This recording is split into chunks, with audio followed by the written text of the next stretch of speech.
And the last thing I wanted to quickly discuss was this story about Jill Stein actually getting arrested and charged with assault after cops used bicycles as weapons to assault protesters. She was placed in steel cuffs and taken to a separate room from the other 100 protesters who were zip-tied.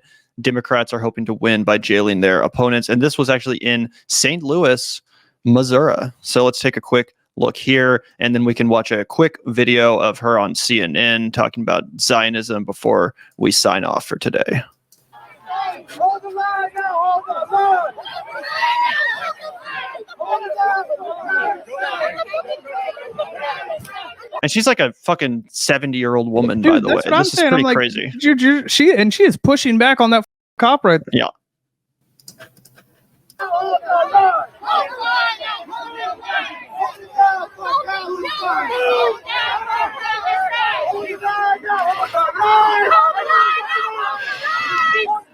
Bunch of disgusting pig bastards, dude. Have you ever noticed how every cop is ugly as Yup.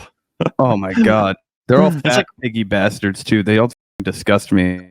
Yeah. It's like, what are they even just hoping to accomplish here? Just pushing a bunch of students around, like well, just practicing what they're going to do when they get home to their wives.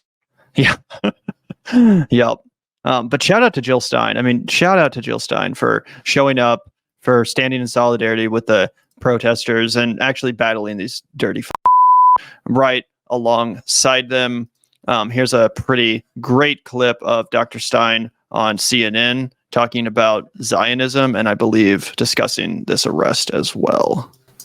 Zionism is different from Judaism, and it is entirely wrong to conflate the two. Being against Zionism, which I regard as essentially a matter of ethnic cleansing and land theft, essentially. That is the purpose of Zionism, to take land that belonged to other people. Yes, Jews have been horribly traumatized and victimized, but that doesn't then allow one group to take land and displace another group. To look at the actions of the Israeli government, they are attempting to drive the occupants out of this land altogether. And that has been very much the policy of Israel well before it was a state. Since the Zionist movement began, Jews who lived together with Muslims and Christians in Palestine for centuries. And it was a peaceful place. It was only with the advent of the Zionists, who felt like this land belonged to them, that the violence came. And many Jews left, as well as Christians and Palestinians, with the entry of the Zionists. This is a very difficult topic for people of Jewish background to come to terms with.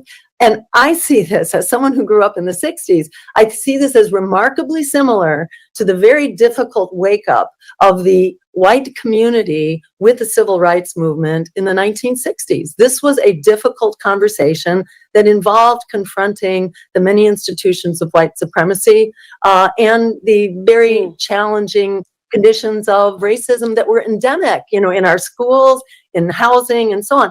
It's a hard conversation, but it has to be had, and it cannot be shut down. I think it's really important to have it, especially because our tax dollars are funding this war, which the American people vehemently protest. I hear varying different viewpoints on the complexity of the issue and personal opinions to that regard. And I do wonder if politics considers each and every aspect of it. My suspicions is that it does not. No, it only supports the vile regime of Israel and the slaughter that they're perpetrating against the people trapped in Gaza, which is essentially what they are. They're trapped in Gaza, South Gaza predominantly, because they've destroyed all of North Gaza. And also, I think it's admirable that she doesn't use it as like a baton or a cudgel to deflect criticism. But I mean, Jill Stein herself, Dr. Stein, is a Jewish woman.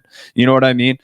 It was funny. I almost said that she was the woman of the Jewish faith, but then I had one of my homies tell me that he would rather I called him the K word than say somebody of a Jewish faith, and I was like, he was like, it just makes me think you're an old school anti-Semite, and I was like, okay, really? I didn't know there was anything wrong with that. And I was like, oh, okay, well then I won't do that anymore. He was like, just call people Jews. That's what we are. I was like, I don't know if that's like the most common opinion, but anyway, thank you. I'll put that in the back of my catalog for when I'm thinking about this discourse.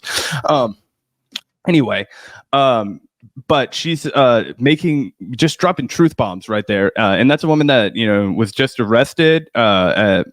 And then the day later went to the Nexton campaign at Gavin and I don't, it's not technically my alma mater. I didn't fucking graduate there, but Gavin did. So we'll claim it for both of us at our alma mater, UMKC. There was an occupied zone. Dr. Stein gave a speech there. We weren't there, but I did watch it and I thought it was based. Jason Call apologized for, I believe he maybe misspoke on the name of our university for a moment, but that's okay.